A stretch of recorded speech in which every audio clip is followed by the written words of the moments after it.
Hello friends, કેમ છો બધા? મજામાં ને?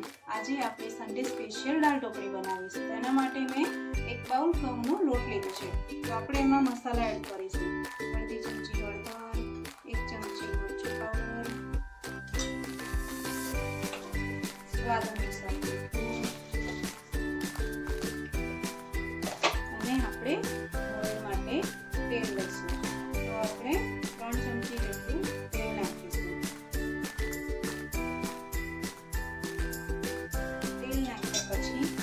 મિક્સઅપ કરી લઈશું. આ મસાલા અને તેલ બધું એડ કર્યું છે ને એટલા માટે. અને આપણે જરૂર મુજબ પાણી નાખીને લોટની કણક બાંધી લઈશું. જુઓ ફ્રેન્ડ્સ, લોટની કણક હવે બંધાઈ ગઈ છે. તો આપણે હવે એને 10 મિનિટ રેસ્ટ આપીશું. જોઈ શકો છો, આવી રીતે બહુ કડક બી નહીં અને બહુ ઢીલો બી નહીં એવું લોટ બાંધવાનો છે. મેં 1 કપ દાળ લીધી છે. મેં દાળને બોઇલ કરી લીધી છે. હવે આપણે એમાં ગ્રાઇન્ડર કરીશું. જુઓ, મેં દાળને ગ્રાઇન્ડર કરી લીધું છે. આપણે દાળ આ રીતે હમણાં પાણી વધારે નાખવાનું છે. આ રીતે, કારણ કે આપણે દાળ ઢોકળીમાં એકદમ જાડી દાળ ના જોઈએ.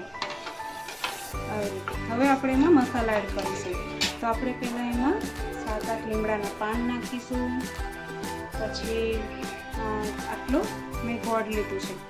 તમને ગોળ વધારે કે ઓછા પ્રમાણમાં એડ કરી શકો છો, તમને જે રીતે ભાવતું હોય એ રીતે. હવે આપણે એમાં અડધી ચમચી જેટલી હળદર નાખીશું. 1 ચમચી જેટલું મરચું પાવડર નાખીશું. 1 ચમચી જેટલો ગરમ મસાલો નાખીશું. અને સ્વાદ અનુસાર આપણે એમાં મીઠું એડ કરીશું.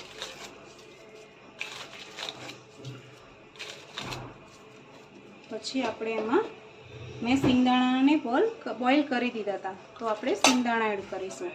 અને એમાં આપણે હવે ટામેટાને મેં સમારી લીધા છે, ઝીણા ઝીણા ટામેટા એડ કરીશું. આવી રીતે આપણે એના ગુલ્લા બનાવી દઈશું.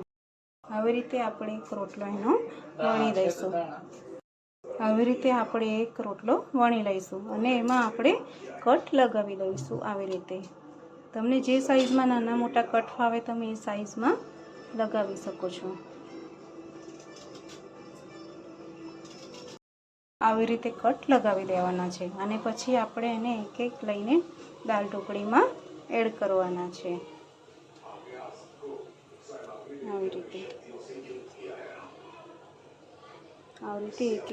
આવી રીતે એને દાળ ઢોકળીમાં, ઢોકળી વળેલી હતી એને આપણે દાળ ઢોકળીમાં એડ કરી દઈશું. એને મેં બધી ઢોકળી વણીને આવી રીતે આમાં એડ કરી દીધી છે. અને આવી રીતે આમ એને હલાવી દેવાનો, તમે જોઈ શકો છો. હવે આપણે એને ડીશ ઢાંકીને એને આપણે ચડવા દઈશું. હવે જુઓ, દાળ ઢોકળી હવે થઈ જવાય છે. જુઓ, દાળ ઢોકળી હવે થઈ જ ગઈ છે. તો હવે આપણે એમાં એક વઘાર એડ કરીશું. મેં ગેસ ચાલુ કરી દીધો છે અને એના પર મેં એક પેન મૂકી છે. આપણે એમાં ઘી નાખીશું. ઘીથી વઘાર કરવાથી આનો ટેસ્ટ બહુ જ સરસ આવે છે. તો મેં 1 ચમચી જેટલું ઘી એડ કર્યું છે.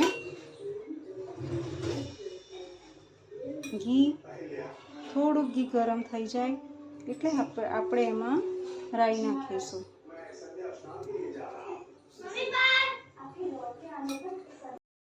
આપણે એમાં 1 ચમચી રાઈ નાખીશું. રાઈ થોડીક તતડે એટલે આપણે એમાં થોડીક મેથી નાખીશું. મેથી નાખવાથી આનો ટેસ્ટ બહુ જ સારો આવે છે. અને આપણે એમાં હવે હિંગ એડ કરીશું. હિંગ એડ કર્યા પછી આપણે ગેસને બંધ કરી દઈશું. અને આ વઘારને આપણે હવે આ દાળ ઢોકળીમાં એડ કરીશું. હવે જોઈ શકો છો, મેં વઘારને એડ કરી દીધેલો છે આમાં.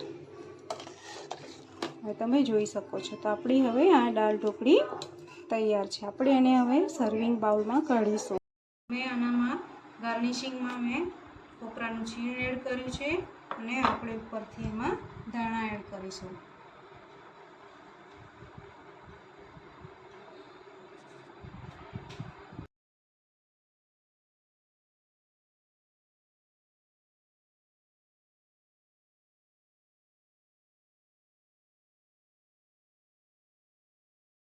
તો તો સન્ડે સ્પેશિયલ આપણી દાળ ઢોકળી અને સાથે મેં ભાતને સર્વ કર્યા છે અને સલાડ તમે જોઈ શકો છો ફ્રેન્ડ. તો મારી ચેનલને લાઈક, શેર એન્ડ સબસ્ક્રાઈબ કરવાનું ના ભૂલતા.